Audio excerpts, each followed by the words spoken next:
Bienvenue sur la chaîne. Aujourd'hui, nous allons parler de l'affaire Paul Bernardo et Karla Homolka, connue également sous le nom de Ken et Barbie. Préparez-vous à être embarqué dans une histoire qui a terrifié le Canada dans les années 90. Dans les banlieues tranquilles de Scarborough et de Port Credy, au Canada, une histoire d'amour toxique et meurtrière allait choquer le pays.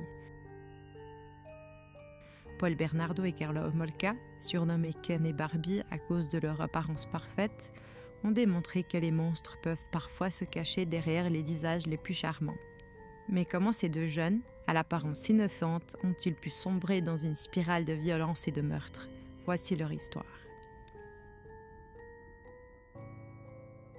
Paul Bernardo, né en 1964 à Scarborough, en Ontario, au Canada, était un garçon souriant issu d'une famille dysfonctionnelle. Son père, Kenneth, est un père et un mari abusif. Marilyn, sa mère, tomba dans une dépression suite aux abus de son mari.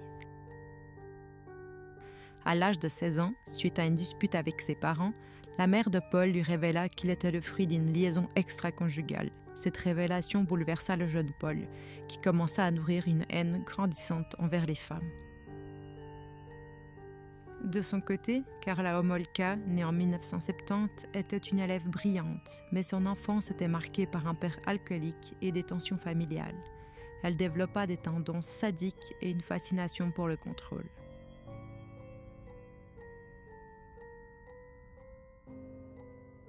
Paul et Karla se rencontrèrent en 1987 dans un café. Dès le départ, leur relation était fondée sur des fantasmes violents et une obsession partagée pour le contrôle et la domination. Ensemble, ils devinrent un duo meurtrier. Leur mariage, en 1991, était l'événement parfait pour cacher leur nature sombre. Mais derrière les sourires et les apparences se cachaient des crimes abominables.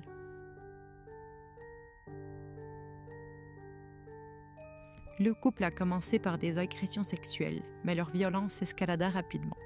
En 1990, avant leur mariage, Paul et Karla droguent la petite sœur de Karla, Tammy Homolka, âgée alors de 15 ans, afin que Paul puisse la violer. Tammy s'étouffe dans son vomi et demeure inconsciente. Karla dissimule alors la scène de crime et appelle le 911. Tammy est alors transportée à l'hôpital et est déclarée morte. Les médecins concluent que Tammy s'est étouffée dans son propre vomi après une consommation excessive d'alcool. Le couple n'est pas du tout soupçonné. En 1991, Paul et Karla enlèvent Leslie Mahaffey, âgée de 14 ans. Ils la droguent, violent et torturent. Le corps démembré de la pauvre Leslie fut retrouvé dans le lac Gibson le jour du mariage de Paul et Karla. En 1992, le corps nu de Kristen French est retrouvé à Burlington. Quelques jours avant, la jeune adolescente avait été enlevée par Paul et Karla à l'entrée du parking d'une église. Kristen est droguée et violée avant d'être étranglée par Paul. En 1993, lors d'une dispute, Paul frappe violemment Karla, qui est par la suite admise à l'hôpital. If I didn't say the right thing, he'd hit me. He held knives to my throat. He told me I better watch my back. Ses parents la convainquent de quitter Paul et de porter plainte pour violence conjugale. Paul est alors arrêté avant d'être libéré sous caution. Quelques mois plus tard, les preuves ADN lièrent Paul au viol et au meurtre de Scarborough. Karla finit par conclure un accord judiciaire affirmant être une victime manipulée par Paul. Elle est alors reconnue coupable d'homicide involontaire pour les meurtres de Leslie Mahaffey et de Kristen French.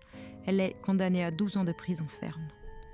Lorsque les vidéos montrant Karla participant activement au crime furent découvertes, l'opinion publique changea. Paul, quant à lui, fut condamné à la prison à perpétuité. Paul Bernardo est toujours en prison, considéré comme un criminel dangereux. Karla, quant à elle, a refait sa vie et vit aujourd'hui au Canada, loin des regards médiatiques. Mais pour les familles des victimes, la douleur reste vive, tout comme les questions sans réponse. Cette histoire est un rappel glaçant que le mal peut se cacher sous les visages les plus charmants. Restons vigilants et n'oublions jamais les victimes. Merci d'avoir regardé cette vidéo. N'hésitez pas à vous abonner, à commenter et à partager vos idées de vidéos dans les commentaires. À bientôt pour de prochaines vidéos.